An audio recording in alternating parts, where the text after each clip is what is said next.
Hello and welcome back to the Mind and Money podcast. I'm Sherry, a financial coach. And I'm Val, a financial planner. And today we are talking about important financial conversations to have when you're in a new relationship or when you're thinking about maybe taking a new step in your relationship. So my proposal is that we have this conversation as though we are, I know you're happily married to Jason, but for this episode, pretend as though you are on the dating scene. And I feel like you're not having these conversations on the first date. You're probably having them as you're maybe seeing some green flags and enjoying the relationship you're building. I mean, also, no shame in having them on the first date, though. Like, if you are serious stuff, lay out the 20 questions.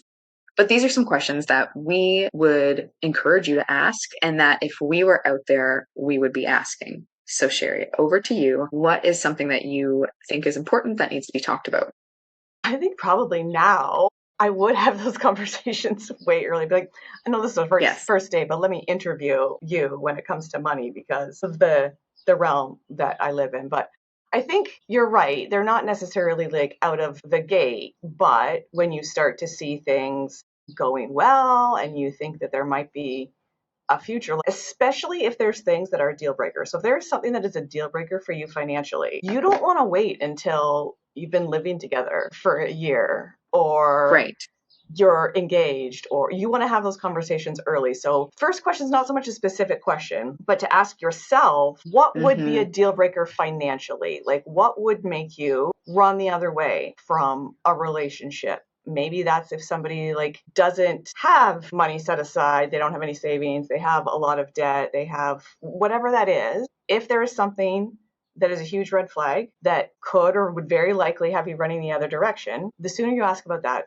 the better. It would be better to know that on date number 3 than in month number 3 when you are starting to see a future with this person. So any questions related to financial deal breakers, get them out of the way early and make sure that those are conversations that are happening pretty regularly. Talk about money more is really the overarching thing, but I'm sure I have specific questions that'll come up too. So then throwing it back to you, what question comes up to your mind first when you think about a new relationship when it comes to money? So I agree in the talk about money more, 100%.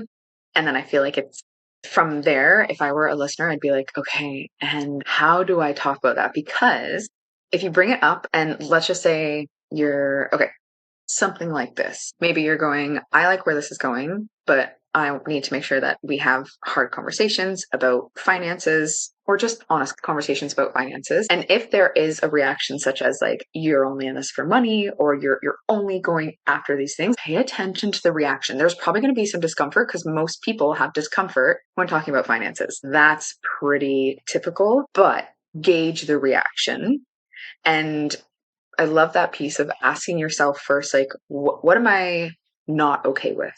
What came up for me is like a mindset of, well, I'm never going to retire. I'm never going to live that long. We can joke about it. That's fine. But if you're someone that's like, I'm going to spend it all right now because I don't know how long I'll live, that to me is a bit of a deal breaker because I'm looking at that and I'm going, okay, you don't care to have a plan, or someone that's maybe relying on someone else to take care of them, such as an inheritance or the next generation. So things like that. But if you're just having those starting out conversations, you might ask, do you take care of your finances? Like, do you pay your bills? Like, you're just asking really general questions. Do you have a retirement plan through work? Do you invest for yourself? And it's all coming from curiosity. It's not coming from interrogation. And sometimes I'll say that with clients. If I'm asking a lot of questions, I'll be like, this is just me being curious. And the question might have nothing to do with the finances necessarily, but it's to help get a better understanding. Starting with the past, people sometimes will be easier to open up about the past. Like, have you ever had a really crappy experience in a relationship with finances? And that might give them the prompt to storytell and be like, oh yeah, I had a client, he had an ex and they joined on every single account and it didn't last. And the accounts were cleared out by the ex. 2 sides, 3 sides to every story. Yes. But understanding their money habits now, but also their money roots, because those roots will have underlying habits or traumas, if you will, that they may not even be aware of, but to understand where they've come from even when I meet with clients, I'll ask them, have you ever worked with a financial planner before? So asking that to your spouse or that potential person, do you have a financial planner? Do you work with someone? Do you do your own investing? Do you invest? Do you save money? It doesn't have to be what's your taxable income and what do you spend on average every month, but you can start with more general questions and sharing some, like, I think when we share too, that helps people to open up. Because you might be working with someone who's never talked about money before, is the potential. Which I think is probably really common because money conversations are really taboo. As you've been talking, I've been just jotting down about a million questions that are coming to my mind. And I initially default to, where are you financially? Like, give me your financial report card, like the numbers. But what popped into my mind when you were talking just then is asking questions to understand their financial mindset and their financial outlook, because honestly, I think that is more important than their credit card balance or their bank account balance. Because if they live in a place of scarcity and think they'll never be able to do this, they'll never be able to do that because of finances, that can actually be more like a weight holding you back than somebody who has $20,000 in credit card debt or $70,000 in student loans. Where you're at with your balances versus like where you think you have the ability to go to. I'll give a scenario of someone, let's say this person has just left a divorce or had a divorce. So maybe they're walking away with some debt. And it's, to your point, it's not necessarily the balance, but it's that person's mindset. So if you ask that person, what's your philosophy on money? What do you want your money to do for you? And if it's just kind of like, well, there's this huge debt and it's attached to this person and I should have never, and look at what it's cost me, and I'm never going to get out of this. I'm never going to be able to pay it off. I'm never going to retire. I'm never going to trust anyone. I'm never going to combine finances again. And it's kind of that, which it's not to say that person won't grow, but do you need to be their teacher? Probably not. But if it's someone that goes, yep, I leaving this relationship, this was the cost. I've got this, but I'm working on paying it down. I would like to build more, but right now I'm in the pay down phase and I've learned some lessons on how I do and don't want finances to be managed. And you can ask about those lessons that they've learned too. But when you see someone and they're totally opposite of where your mindset is, maybe it's a bad day, maybe it's from a bad taste in their mouth, but it's not necessarily your opportunity to be teacher and student unless they're sitting there going, you are so good with money. Can you please help me learn it? They have to have that open mindset. They don't have to be an expert, but they have to have a growth mindset. But even then, I'm still like, maybe not red flags, but like orange flags. If it's that sour still, how you're feeling about a past relationship that may have burned you financially, it's like maybe that's a like, you know what, call me in 6 months. Like things could go really well here, but you're not ready for a new relationship, especially a serious one, if you're still stuck very much in the pits of woe is me from being burnt. And like the things that I see with people that are in the process of leaving relationships, like I have so much hate for people I've never met before sometimes. And I know there is one side, the other side, and like the truth is usually somewhere down the middle. But seeing people who once loved each other, were in a long-term relationship, likely like married in a lot of cases, then do things to their ex, it's like, what? Like how? And I understand relationships break down, but like how you can go from loving them at one point to then very toxically blocking access to joint finances that really are partially theirs. If there's fully combined finances, then you just like, especially when there's kids involved, and if it's the spouse that is the primary caregiver of the children and somebody's cutting off access to them, like that's a whole fucking lot of red flags. And I think another way to gauge mindset and where somebody is to start conversations around financial goals. What are your goals in the next 2 years to do financially? And then maybe the next 10 years and 15 years, just kind of getting a gauge of what do they want to achieve in the short and long term. And, hearing somebody say, they have goals? Yeah, exactly. Hearing somebody say, well, I've never thought about that before. Like, I'm just in, like, tomorrow, get to the next paycheck. And again, this is a situation where it's not necessarily a full deal breaker, but it's like, well, these things are important to me, and here are the things that I want to achieve, and helping them to understand where you want to go, and just seeing if, because usually even if people haven't thought about their short and long-term financial goals, like they have things in there that they want to do, and they might be pushing them down because they don't think they could get there, but it can really help you peel back the layers and start to see where somebody is at, kind of like future vision wise. Yeah. And that mindset piece. And let's say that we're moving forward and maybe maybe just like going on more dates together or going on vacation together, more joint financial adventures. This is so interesting. My brain has like so many different ways that it's coming at this, but I think it's paying attention to like what's equitable, because you might have two different incomes. I don't think that we live in the world where if it's a male-female partnership that a male should always pay, personally, but keeping things equitable, because it also 50-50 isn't always necessarily the solution either. Because if one person makes 60,000 and has a kiddo and one makes 100,000 and has no kid, but you're moving forward in this relationship, it's not necessarily financially equitable to be 50-50. So it's yes. And starting to have those conversations around when you start to see that like we're potentially going to live together, or maybe it's earlier on and you see the future. So like having those conversations about how would you like to see money managed if we were to live together, and then further down the road, if we were to get married, how would you like to see money managed? I've seen the full gamut of things, and there's just so many situations. So I'm like, oh my God, it's time to revisit. I've seen people where they decide on a split, and then it's like 60-40 as an example. It's like 3, 4, 5 years later, and they haven't reevaluated, and things have changed dramatically. I've seen things where it's like, okay, we're going to split everything however we decide. And then it's like, okay, I bought $100 in groceries. Can you send me $60? It's like, and just the back and forth of money so much. And, maybe early in a relationship, that makes sense. Or maybe like, if you're living together, it's probably not early in a relationship. I believe that having a system that is not always me going to spend something and then me sending you a message and letting you know how much you owe me, or having to track everything in a spreadsheet. Having a way to be like, okay, we want to do it 60-40.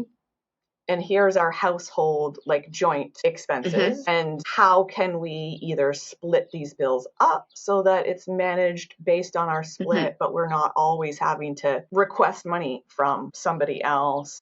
And it feels like it's not an administrative nightmare, because if you have ADHD and you are part of this partnership, or maybe there's two folks with ADHD, it is going to become a hot mess so fast. Yeah, because I'm fully forgetting to transfer you. Exactly. So, and maybe there is some form of combining where our rent, our like everything joint costs $3,500 a month. It's a 60-40 split. Let's each contribute our portion of that into this account on the first of every month, and that's where our bills come from. And we both have access to the account to see what's going on in there. Just like having a way that it's fewer steps for both of you. And then like, and the thing that comes very quickly with that, and it's more down, like there are some financial experts out there that say, like, if you're married or even living together, more on the married side, and you don't have fully combined finances, you're setting yourself up for failure. My best buddy, Dave Ramsey's like, if you're married, your money should all be together. You're in a partnership. And there are some there, like, I don't remember the exact details, but I have heard some things where you can be more successful to work towards your financial goals when it's combined. But I think that's less about the combining and more about the conversations around money. I agree, because I think that you can still get to those places with a Venn diagram approach where it's yours, mine, and ours. I don't think that all in one is like, that's the number one, determining factor of a successful marriage. Like, no. Well, and I'd be curious to see, I should actually look that up in more detail, and just to see, it's like, okay, so if you have money fully combined, I think that is more, not like forcing, but it is making money conversations more necessary. And I think if you have separate finances, even if it's fully separate, and you're having those money conversations, I think your path towards your goals are going to be very similar timeline wise. And one important question too is that how do you envision household finances being managed between spouses? And then how, if we do decide to combine at one level or another, how do we each also maintain some independence? Because if a relationship dissolves and everything is joint and one person is so burned and they're like, and I'm going to take all the money out of the joint account, and then that leaves the other person with no access to funds, and maybe all the credit cards were in somebody else's name too. It's like maintaining independence so that if not only like if the relationship dissolves, but like heaven forbid if that person gets terminally ill or passes away, you want to be able to have access to funds, but also have the confidence that you know where things are happening and what's going on, so that it's not just like, yes, good luck with this, right, and I'll just be over here knowing, trusting that things are taken care of, because that trust can sometimes be displaced, especially if there's a dissolving of the relationship. Yeah, I think it's having the system that creates the conversations, but also maintains the secure feeling for each partner. As an example, I have a client where they're the Venn diagram. He's a smoker. That habit comes out of his personal amount. So then that resentment piece isn't there because that's a $500 a month habit for him. So I have no idea how much cigarettes cost these it's like days. $25 a pack if you get it from the convenience store, I think, ballpark. That's wild. And like, no judgment. It's like, if it's something that you want to do. Yep. And yeah, I have a couple that she gets gummies that helps her sleep, and she's got a lovely ADHD brain that's busy at night, and it helps her sleep. And like, that's something that comes out of their combined finances. But if it was more recreational, that would be out of her personal. And like, things are very nuanced based on what you believe as a couple. Like, if you're both smokers or both drinkers, having that come out of like the community pot makes sense. But if it's something that's like, no, you want to do this thing that my values don't align with, you spend money out of like your personal pot. Yeah, exactly. Mm-hmm. And I think having that conversation of like what falls where in terms of categories, if you have a joint spending account or a joint credit card, however you structure it, knowing what goes on that, what goes on personal, like having that, oh, this is mine, this is ours, versus being like, well, whatever we spend for the household. And it's like, okay, well, I bought this, I don't know, these new towels that we didn't need. And like, there can be that resentment. I bought more pillows. Yeah. Yeah. Yes. And there's a lot of times when it's like, there is a gray area. So maybe that's a conversation around like, I'm thinking about doing this and I think this, that it should come from here, but it could also be this. I want to get fancy new towels that I think are necessary. And you're like, we have dozens of towels. We don't need more. You want to get a fancy towel, get yourself one, because I don't need a fancy towel. And I don't know how much you can spend on towels, but I imagine you could spend a lot of money, like anything else. Like, there's the amount that I think is probably what it would cost typically, and then the amount of like, ooh, here's the super bougie version of it. And maybe you're both like, yes, we want to have a beautiful home, a beautiful space. Those are going to look amazing in our guest bathroom or our main bathroom. Like, it's all about having those conversations and being on the same page. And I think no matter how you manage your money as a couple that is either married or lives together, having a regular money date, for me, I would think is as often as weekly, but it could also be as infrequent as once a quarter when you've got systems that work well. Or maybe it's specific to one spouse or partner, like getting paid a bonus and deciding what to do with that. If you've been in a relationship for a long time and your systems are working and everybody has access to the things that they need to and can check in on things on their own, those conversations can be less frequent. But like, I think the earlier on in a relationship, the more frequent that's a great those habit need to be. And let's look at, like, if you were going to have that weekly money date, creating it for someone, what are they going to be bringing to that? So mine, I would say you might have like a big picture. It might not be your whole net worth with all your investments and your mortgage balance as an example, but it might be, okay, this is the account balances that we have. This is what we spent, or this is what's on the joint credit card as an example, or what left of the living account. Our next pay is this. Like, you're just looking at, okay, what's come in, what's gone out. Do you have any major expenses or big purchases that you know are coming up, or a larger bill?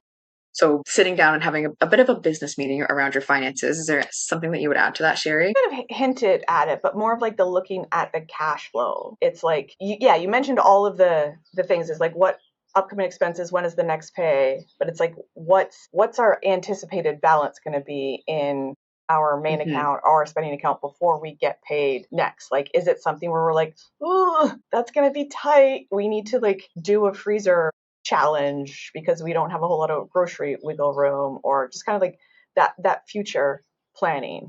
And with money, there tends to be more focus on where the money went, which is important, but where do we want the money to go? And yeah, just the sooner you can start to have those conversations. And I talk to a lot of folks who feel a lot of weight and shame around debt, and a few that have been, in newer relationships, and there have been some discussions on like, how do we bring this up? And I think the sooner you get it out into the open when you see a future in a relationship, I think the better. And I'm sure you've seen like videos on social media, and maybe you've had couples that had this situation too, where it's like they don't find out the full picture of somebody's debt load until they're applying for a mortgage or applying for a line of credit or a car loan. And then it's like, holy shit, you have $50,000 in credit card debt and you have 7 credit cards. And I thought you had one with a $5,000 balance.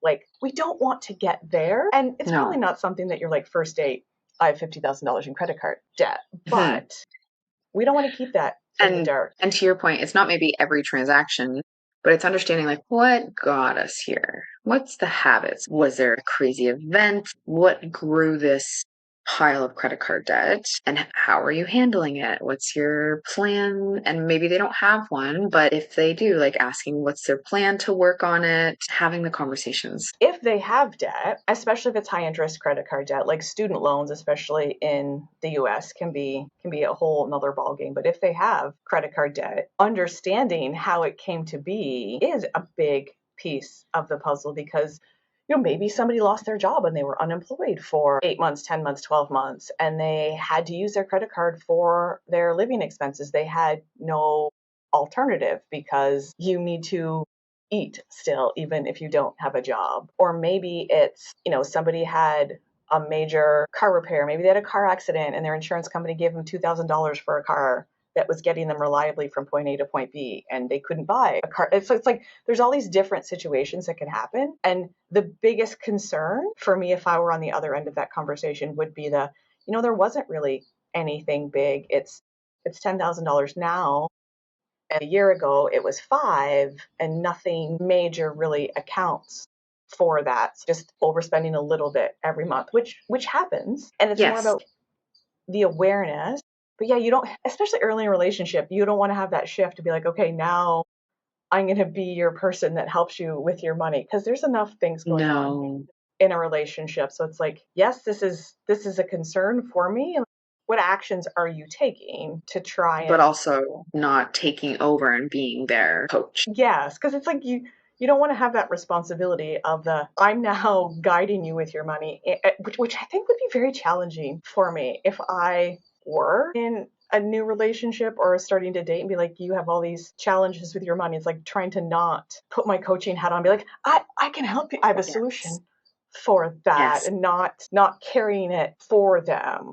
More of like, how do I guide you to things that can help? Right. It's like the teach a man to fish thing. And if you're on the side of this where it's like, I'm in a relationship that I see a future with and I have debt and I'm nervous about sharing about my debt with them, I want to encourage you to put yourself on the flip side of things. If you were the person that you're dating, what would you want somebody who has debt to communicate to you? And it's like that awareness, I think, is important, because you wouldn't want somebody to hide it. Imagine how you would feel if you were sitting in a mortgage broker's office and the mortgage broker says, well, you thought you would qualify for this, but you actually qualify for this because of this, this, and this. Like, you don't want to be blindsided, and you don't want to blindside somebody else either. And paying attention to their reaction when you do share, and not taking it as like, okay, this is how they feel about it for sure. There might be some shock, there might be some negative emotions, but I've had clients where their spouse has blown up, or that partner, and then that just creates shame, and then it's never talked about. So that's a good one. It's like, wouldn't you rather bring it up now? And if they react and their reaction is like a dozen red flags, get out now, versus that, like, and maybe it's a shock. Maybe the initial reaction isn't what you wanted to see, but then it's like, if they come back and be like, okay, you shared this with me and you were vulnerable and I reacted this way. And after some time, let's have a discussion about it. There has to be a circle back to it, because if it's not, and if it's just this like shame created thing, and now you're going, oh my gosh, I'm the reason, like, take a step back. You brought a problem to the table. Maybe not a problem, but you brought a truth to the table, information, and you were not received in a supportive environment. You were made to feel smaller, lesser, unintelligent, whatever it is. there will be more information that you bring to the table over a relationship, whether it's financial or not. Just observe that reaction. And trust your gut. If you bring something vulnerable, whether that's money or anything, early in a relationship or really at any point in a relationship, like if your gut's just telling you like, oh my God, how they reacted is making me feel like this, we tend to, especially as women, like squash down our like when we have that intuition around like I should run away, this is not a good situation, like listen to your gut and really lean into it. And I think the biggest thing is seeing how they react when there's maybe not ideal financial circumstances, but also that what's important to you in your life and in your future, and how does that align with your spending. Maybe you have somebody that likes to have all of the toys and vacation a lot, and they prioritize that over, future putting money away. And that could be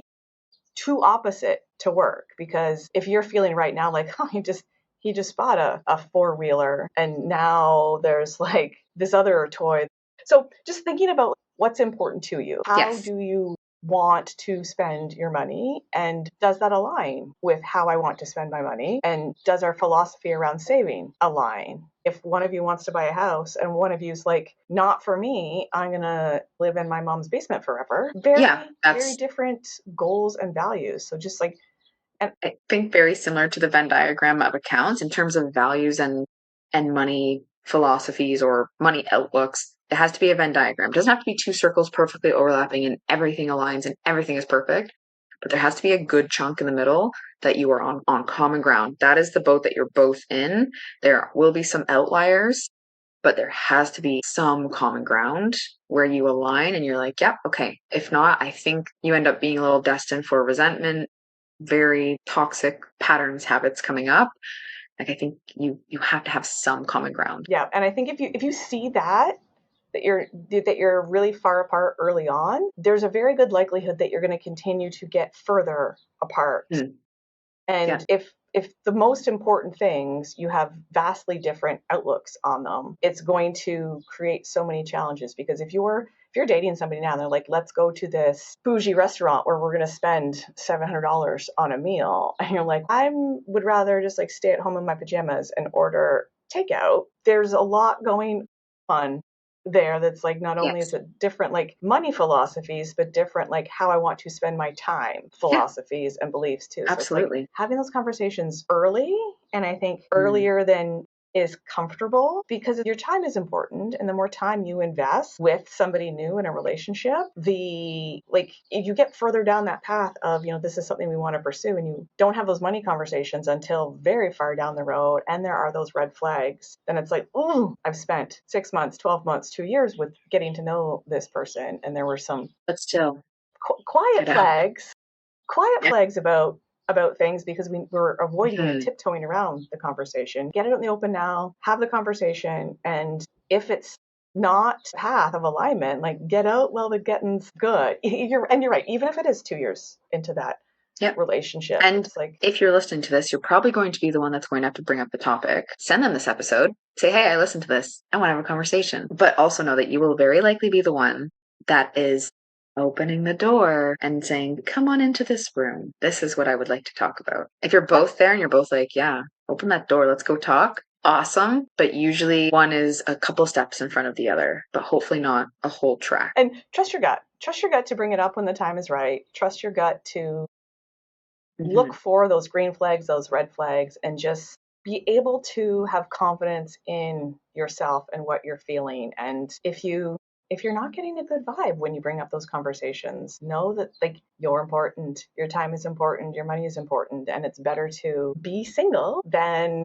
be in a relationship that just is not in alignment and not comfortable for you. Lots of like social media and information out there around like this male loneliness epidemic, which it's like women have their own money now, and we're able to have our own bank accounts and credit cards, which we haven't been able to have in the grand scheme of things for very long. We can get a mortgage on our own. Like there's lots of things that we've continued to evolve and be able to do on our own, and less dependence on needing a male partner to do things. So it's like it's raising the bar on, if I'm going to let you into my life, it's going to add value to my life and I'm going to add value to your life. It's not just the like, oh my God, I need a man so I can have a bank account or a credit card. Because yeah, all of those things. So it's just like, have those conversations early, have them often, make sure you're on the same page, or at least in the same chapter. Because if you're in a different book now, early in a relationship, like you're fucked later. So you'll end up in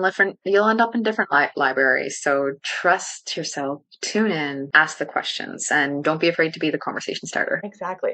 So this has been what conversation we wanted to have for a while. So we're excited to share it with our audience, and we are looking forward to the next episode too. So please like and subscribe, and we can't wait to see you next time on the Mind and Money Podcast.